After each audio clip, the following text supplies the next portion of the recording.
Di video kali ini kita akan coba membahas tentang Git. Ya, jadi kita mencoba untuk memahami sistem control version, yaitu Git gitu ya.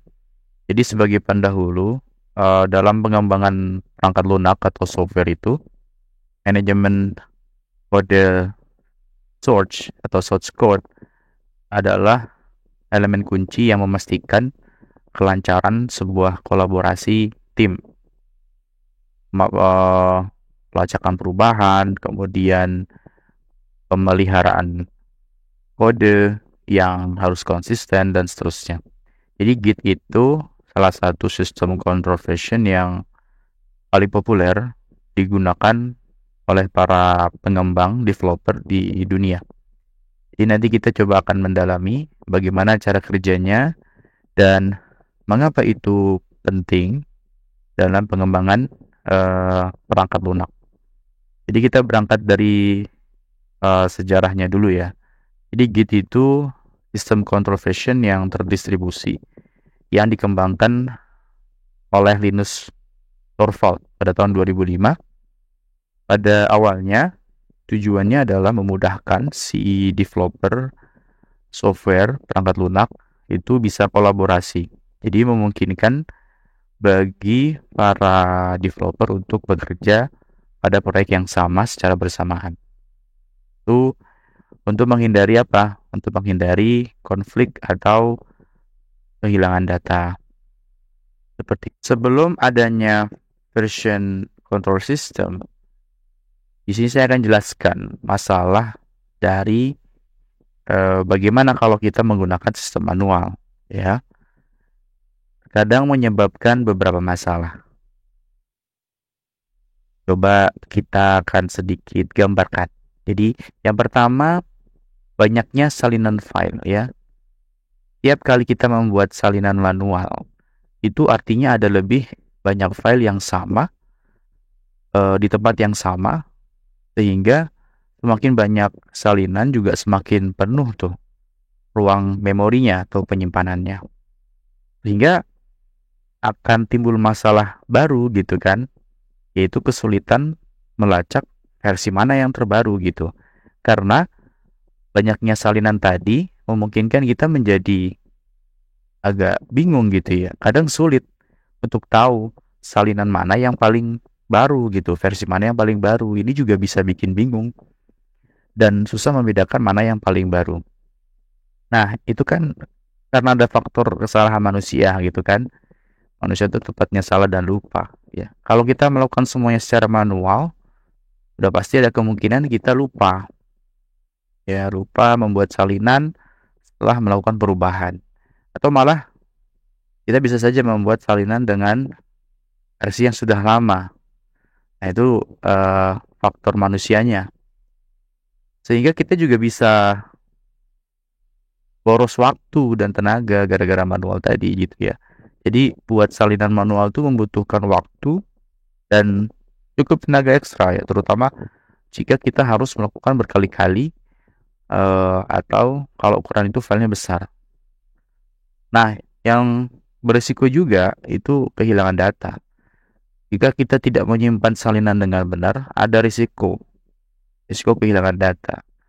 Tiba-tiba komputer rusak atau salah menyimpan, ya, atau bisa jadi semua salinan hilang begitu saja, dan seterusnya. Dengan demikian, ya, kita perlu mencari cara yang lebih baik, efisien untuk mengelola perubahan file. Nah, kita akan kenalan dengan version control system. Tapi sebelum itu saya coba sedikit memberikan gambaran contoh masalah. Ya, ada sebuah tim mungkin ya, terdiri dari 5 orang pengembang developer gitu ya, sedang mengerjakan sebuah proyek aplikasi mobile. Mereka menggunakan sistem manual tuh, ya, untuk mengelola file-file kode program mereka. Nah, suatu hari salah satu pengembang, misalkan saya kasih nama Budi gitu ya, Budi ini melakukan perubahan pada file kode program di aplikasi. Jadi dia merubah file utama aplikasi. Nah, Karena dia manusia begitu kan, dia lupa membuat salinan baru tersebut dan menimpa versi terbaru yang ada di server.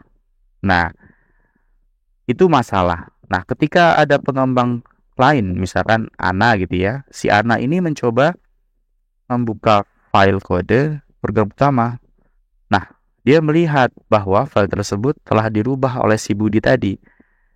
Uh, tapi dia nggak tahu perubahan apa yang dilakukan oleh si Budi dan tidak dapat menggabungkan perubahan sendiri dengan perubahan Budi tadi. Otomatis apa? Otomatis menyebabkan konflik penggabungan ya, gitu kan? Ya cukup sulit untuk diselesaikan. Jadi si developer ini harus mau nggak mau menghabiskan waktu yang cukup lama untuk menyelesaikan konflik ini gitu ya, memastikan bahwa aplikasi ini masih bisa berjalan dengan baik. Nah, itu contoh misalkan kalau kita bicara tentang membangun sebuah aplikasi gitu ya. Nah, karena tadi ada masalah, maka kita perlu kenalan namanya dengan version control system. Jadi, ini alat yang penting bagi siapa saja yang bekerja dengan file, terutama bagi si pengembang software gitu ya. Bisa yang lain sebetulnya ya, desain web atau penulisan dan sebagainya. Nah, fungsinya apa sih? Gitu ya. Fungsinya untuk melacak perubahan. Jadi, VCS ini memungkinkan teman-teman untuk melacak semua perubahan yang ada di file Anda gitu ya. Teman-teman bisa melihat siapa yang merubah, kapan, dan mengapa. Ya, ini membantulah untuk teman-teman memahami history project gitu ya, dan memungkinkan teman-teman untuk bisa kembali ke versi sebelumnya kalau memang ada masalah. Nah, tentu kolaborasi. Jadi VCS ini memungkinkan teman-teman untuk berkolaborasi dengan orang lain cukup mudah ya. Berbagi file, bekerja dalam versi yang sama secara bersamaan untuk menghindari konflik penggabungan dan seterusnya. Intinya memudahkan untuk berkolaborasi. Nah, berikutnya tentu aman begitu ya. VCS ini membantu teman-teman untuk melindungi file dari kehilangan data. Jadi, jika Anda kehilangan file, nah, bisa dipulihkan loh dari repository VCS teman-teman gitu ya. Jadi VCS ini ngebantu untuk melacak perubahan yang dilakukan pada file, sehingga teman-teman dapat mengidentifikasi dan membatalkan perubahan yang tidak diinginkan. Tentu ini membuat kita efisien, menghemat waktu dan tenaga, ya, otomatis lah ya, mengotomatisasikan project-project yang berulang, ya, seperti membuat cadangan file dan sebagainya. Nah, itu semua terdokumentasikan dengan baik gitu. Ya, alat dokumentasi lah. Gitu. Nah, kita akan sedikit bahas tentang 3 jenis version control system.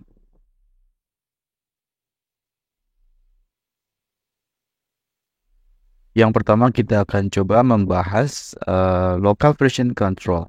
Jadi sebagai pendahulu, jadi dalam dunia pengembang perangkat lunak, sistem control version ini merupakan salah satu fondasi yang cukup penting. Ya, saya ulangi ya, ya untuk lebih paham.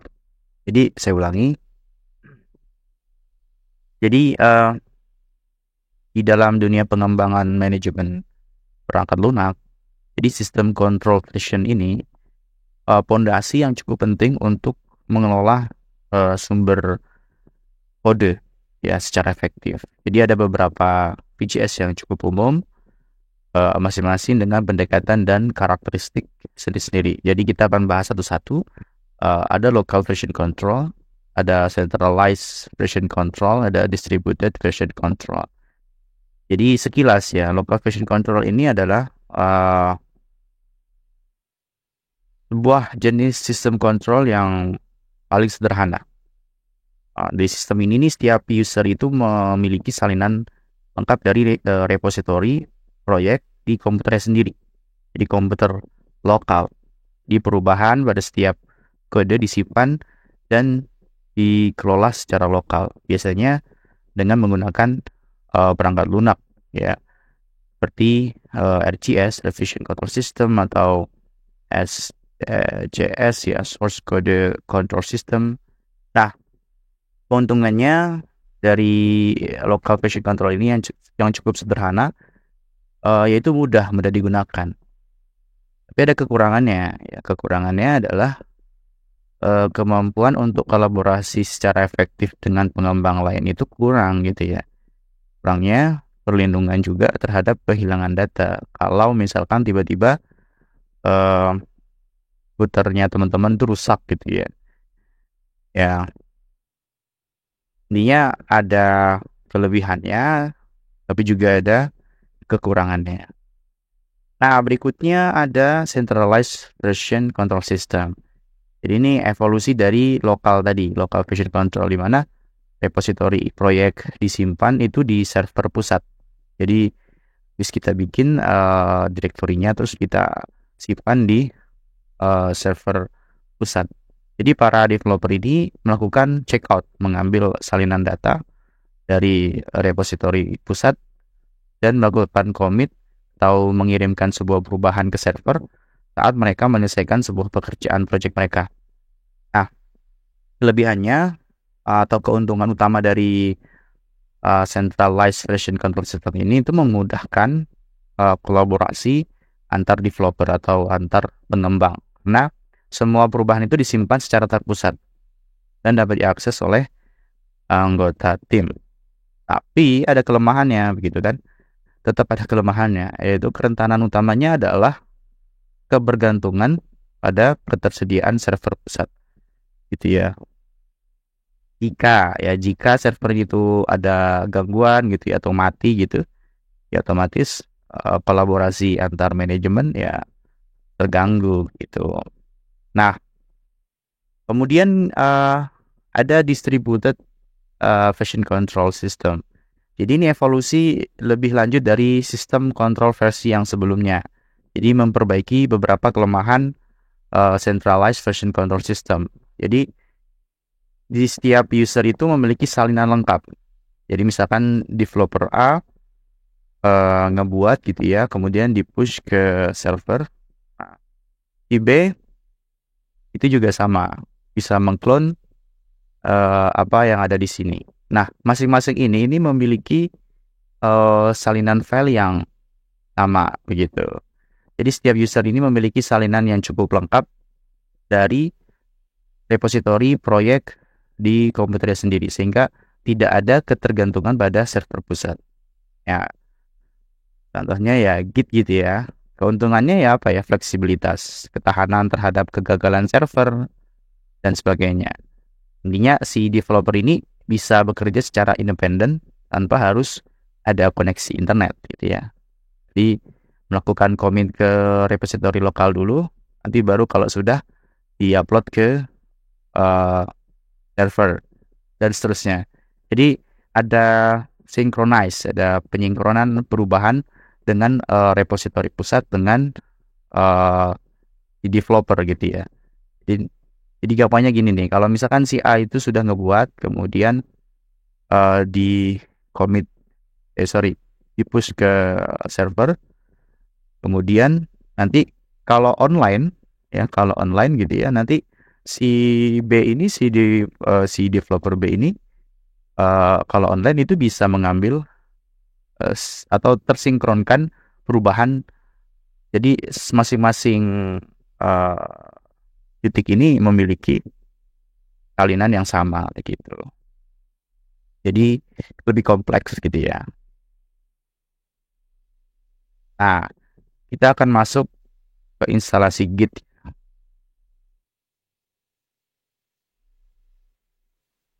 Baik, kita coba untuk menginstalasi Git di komputer kita. Silakan dibuka browsernya. Jadi kita kunjungi git.scm.com. Nah, ini free dan open source, dan silakan di-download. Nah, jika teman-teman itu menggunakan Mac, ikuti instalasinya sesuai yang ada di sini ya, cara instalasinya. Kemudian nanti kalau pengguna Linux ya disesuaikan dengan instruksi yang ada di sini. Jika menggunakan Debian seperti ini, Fedora seperti ini, dan seterusnya. Karena saya menggunakan Windows, ya saya sesuaikan dengan komputer saya. Saya gunakan 64 bit untuk Windows saya. Nah, disesuaikan apakah 32 bit atau 64 bit. Nanti cara instalasinya cukup sederhana, tinggal di next terus aja sampai selesai. Nah, nanti di komputer kita itu ada aplikasi namanya Git Bash. Ya. Seperti ini. Ya. Nah, kalau misalkan untuk mengetahui apakah Git kita itu terinstall atau belum, silakan ditulis saja Git version. Nah, di sini akan muncul Git kita itu versi berapa. Di komputer saya ini Gitnya versinya 2.43.0 Windows 1. Ini versi Git saya. Nah, kalau sudah seperti ini artinya komputer kita itu sudah ada Gitnya dan siap kita gunakan. Nah, untuk yang pertama kita lakukan konfigurasi ya. Jadi konfigurasi itu men-setting kita sebagai developer, ya. Coba ketikkan saja git config gitu ya, global user name, nama saya misalkan gitu ya.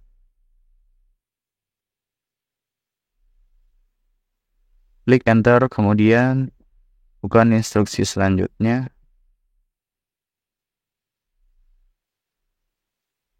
user email.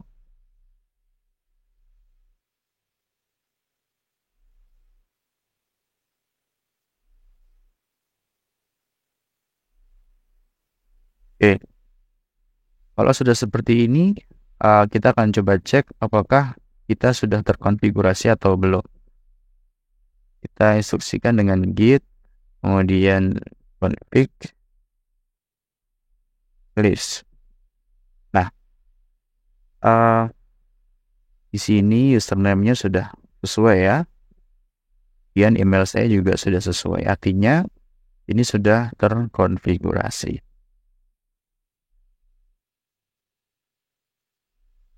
Berikutnya kita coba untuk membuat sebuah direktori proyek ya atau repository project di Git kita. Kita punya dua opsi sebetulnya ya. Kita bikin dari folder yang kosong atau di folder komputer kita, atau kita clone repository dari Git yang sudah ada. Nah, kita akan contohkan membuat folder kosong dulu ya. Kita bikin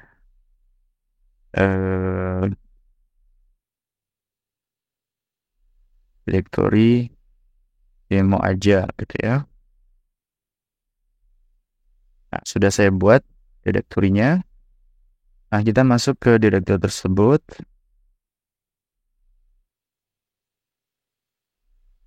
Nah, di sini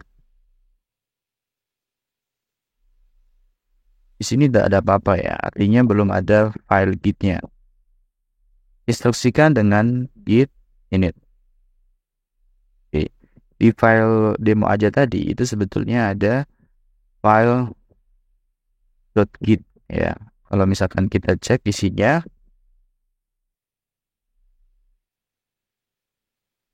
nah ada beberapa file di situ ya. Nah, itu merupakan file git ya. Kita tidak usah ketik, dan itu adalah merupakan yang ngebantu kita, mengasistenkan kita sebuah proyek yang kita lakukan. Di PPT berikutnya, di slide berikutnya, kita akan bahas tentang working area, stage, dan committed. Jadi di sini kita akan bahas 3 state ya. Yang pertama ada working directory, ada staging area, dan repository. Nah, ini apa? Jadi, yang pertama kita bahas dulu working directory ya. Jadi ini di mana teman-teman itu bisa bekerja dalam proyek teman-teman ya. Tiap kali membuat sebuah perubahan di proyek kalian, itu Git itu mendeteksinya sebagai modified. Nah, tapi meskipun dirubah-rubah, tapi Git itu nggak mencatat secara resmi history versi projectnya itu. Nah, selanjutnya kalau sudah mau untuk dicatat begitu ya, kita masukkan ke staging area. Jadi di mana state ini tuh Anda menyiapkan perubahan yang telah teman-teman lakukan dalam working directory untuk dicatat dalam repository Git. Jadi teman-teman memilih perubahan yang ingin Anda tambahkan ke commit berikutnya dengan perintah nanti git add gitu ya. Nah, ketika teman-teman menambahkan perubahan ke stage, Anda memberitahu ke Git bahwa teman-teman tuh ingin menyertakan perubahan tersebut dalam commit berikutnya. Nah, ini memungkinkan untuk apa? Ya, memungkinkan teman-teman untuk memilih secara selektif perubahan mana yang ingin teman-teman sertakan dalam setiap commit. Nah, berikutnya nanti masuk ke area commit.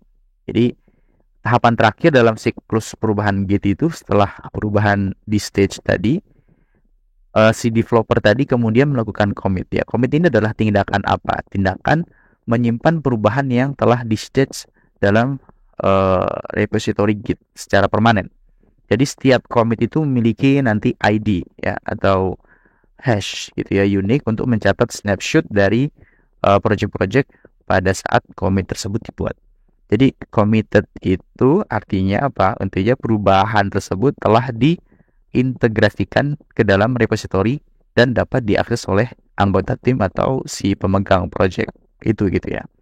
Nah, ini memberikan kestabilan atau kemudahan pada project dan memberikan titik histori atau titik referensi yang jelas dalam pengembangan sebuah project. Jadi kesimpulannya adalah dengan memahami 3 state Git ini, kita mudah-mudahan dapat mengelola perubahan kode source code project kita ya lebih efisien. Jadi working directory sebagai tempat perubahan stage untuk persiapan commit dan committed sebagai titik stabilitas, memberikan struktur yang jelas dalam perjalanan pengembangan perangkat lunak ya. Dengan menggunakan Git tadi ya dan konsep ini gitu ya, developer dapat bekerja secara kolaboratif dan mengelola riwayat perubahan tadi dengan cukup baik. Baik, di video kali ini kita akan coba membahas 3 state ya. Ada working directory, ada staging index, ada committed. Nah, kalau kita sudah masuk ke dalam file directory kita pastikan di dalam directory kita itu ada file git-nya. Kita ketikkan saja lsa. Nah, kalau di sini tandanya berarti belum ada file git-nya. Gimana cara menambahkan git-nya? Tinggal kita ketikkan git init. Oke. Nah, di situ sudah ada file baru .git ya. Nah, kemudian berikutnya saya akan coba memberikan demonstrasi project sederhana file txt ya. .echo nama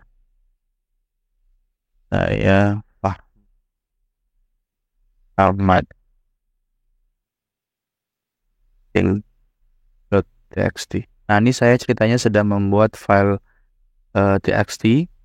Di filenya sebuah kata, hai, nama saya Fahmi Muhammad.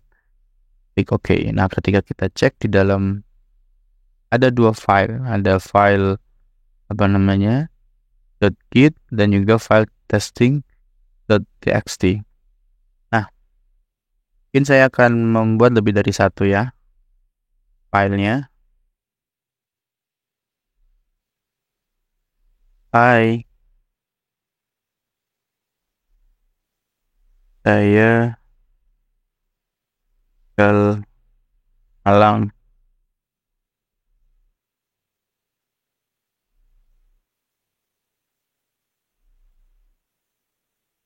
Nah, di sini saya ada dua file project, testing.txt, ada testing2.txt.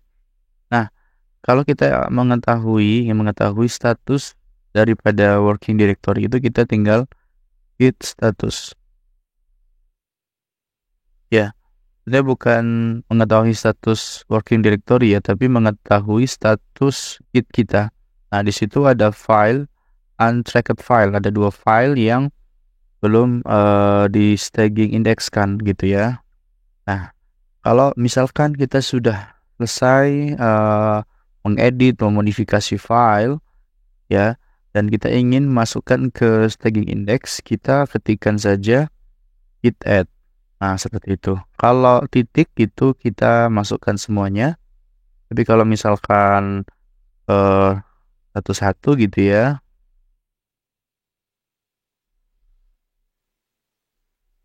Nah, misalkan kita lihat, nah di sini ada dua file.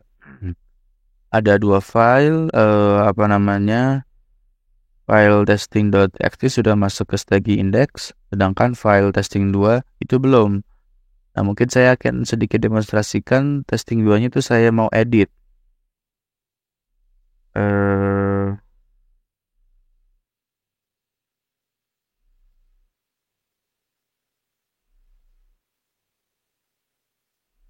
nah, saya tinggal di Malang. Oke,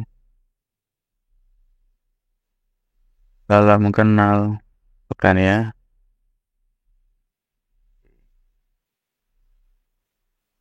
Kalau kita cek,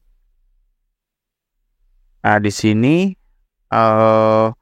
testing 2-nya itu tidak mengalami perubahan ya. Kenapa? Ya karena selama itu di working directory dan selama itu ada perubahan, itu tidak apa ya, tidak belum tercatat secara histori. Tapi seumpamanya saya mengedit testingnya ya, testing.txt. Hai, nama saya Fahmi Muhammad. Nah, saya tambahkan nama lengkap saya misalkan. Kita save. Nah, kalau kita cek git status di sini, nah di sini ada modified. eh, Modified. Nah, kita masukkan ke segi indeks semua ya. Sorry. Nah, kemudian kalau seperti ini berarti semua sudah dimasukkan ke tagging indeks semuanya. Dan di situ semua file baru dan warnanya sudah hijau.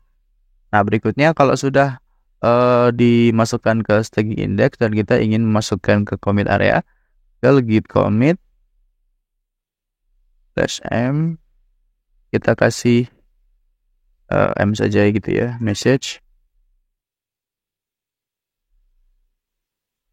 Nah, kita kasih kan menambahkan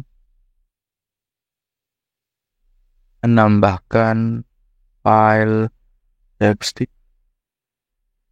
Nah, ini artinya ada dua file yang dirubah dan dikomitkan ya.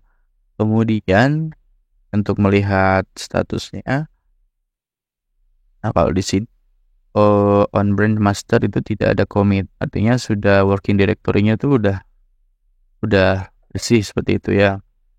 Nah, kalau ingin melihat story-nya, kita bisa ketikkan git log seperti ini.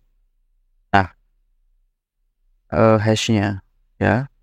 Kemudian di sini yang mengedit autornya itu Fahmi Muhammad Robani, emailnya ini. Ya, edit pada hari Senin, Maret dan seterusnya. Nah, ini history perubahan. Nah, kalau misalkan history itu kan biasanya panjang ya. Nah, kalau misalkan mau lebih singkatnya, git log one line. Nah, seperti ini. Jadi ada 7 karakter saja yang diambil. Kemudian di sini master ini ada branch-nya. Ya, kalau ingin mengetahui branch atau percabangan, kalau kita klikkan git branch, ada apa aja, ada master. Itu. Nah, ya, pada intinya git itu merupakan tools ya yang digunakan untuk mengelola history bahan source code dalam pengembangan perangkat lunak. Tapi dalam contoh tadi saya hanya mencontohkan file .txt ya. Tapi nanti kalau misalkan teman-teman ya tentang pemrograman atau source code ya. Nah, pada intinya kita apapun yang kita lakukan di project kita, entah itu modifikasi, mendelete, atau mengupload dan seterusnya, itu semua bisa tercatat. Tapi kalau masih selama di working area ya selama masih directory tempat kerja, project,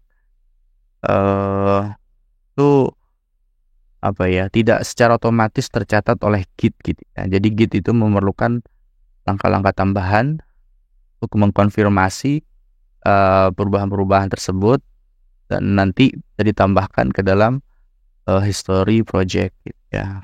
Ya, langkah berikutnya apa ya? Tagging index gitu, menambahkan perubahan yang teman-teman rekam. Perintahnya apa? Perintahnya git add gitu ya. Kemudian kalau misalkan sudah sertakan commit. Nah, ya kan? Nanti kalau sudah di commit, nah perubahan dan apapun itu sudah tidak bisa dilakukan ya. Jadi rekaman yang ada di repository itu ya sebuah yang paten gitu ya. Jadi selama masih ada di working area dan di staging intake itu masih bisa dimodifikasi. Tapi kalau sudah di commit itu sudah tidak bisa di apa-apakan lagi. Ya sudah menjadi snapshot atau sudah menjadi version gitu. Nah, sebagai tugas pertama, nanti teman-teman coba lakukan instalasi Git di perkalian. Nanti buka Git bash, kemudian nanti jalankan konfigurasi, kemudian pilih direktori yang kita lakukan project tersebut, jalankan Git, kemudian dan seterusnya. Ada 5 instruksi dan ini projectnya terserah ya. Penting ada projectnya. Ya. Silahkan nanti dibuat PDF dan dikirim ke email saya. Mungkin itu saja. Terima kasih. Assalamualaikum warahmatullahi wabarakatuh.